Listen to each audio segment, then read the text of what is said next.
डाक्टरी पेसा र म। पूर्ण विराम रेखाबाट गरिएको यात्रा, यही गम्भीर यात्रा बीचको म हुँ एक पात्र।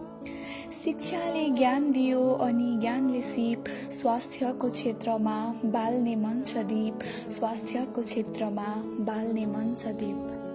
रोगीको जीवनबाट रोग हटाउने मन छ, सेवा तिमी गर्नु सबको भित्री मनले भन्छ, सेवा तिमी गर्नु सबको भित्री मनले भन्छ। शब्द यो समाजको मलाई सुन्नु छैन, सफलताले जीवन भर्नु छ, सेतो कोटमा सजिने मेरो सपना पूरा गर्नु छ। देउता रूपी बा-आमाको ऋण तिर्न मन छ, सफेद कोटमा सजिएर अस्पताल छिर्न मन छ।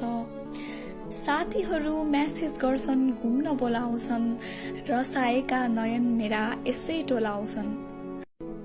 समाज भन्छ कहिले कसो बाहिरी संसार देख्ने पनि गर, तर मन भन्छ डाक्टर बन्नै छ भने त लेख्ने पनि गर, डाक्टर बन्नै छ भने त लेख्ने पनि गर।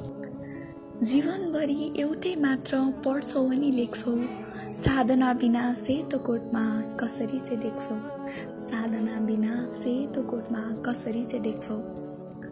सपना छ त्यही एउटा सेतो कोटको लागि, परिश्रम त गरेकै छु सबै खुसी त्यागी, परिश्रम त गरेकी छु सबै खुसी त्यागी। Thank you.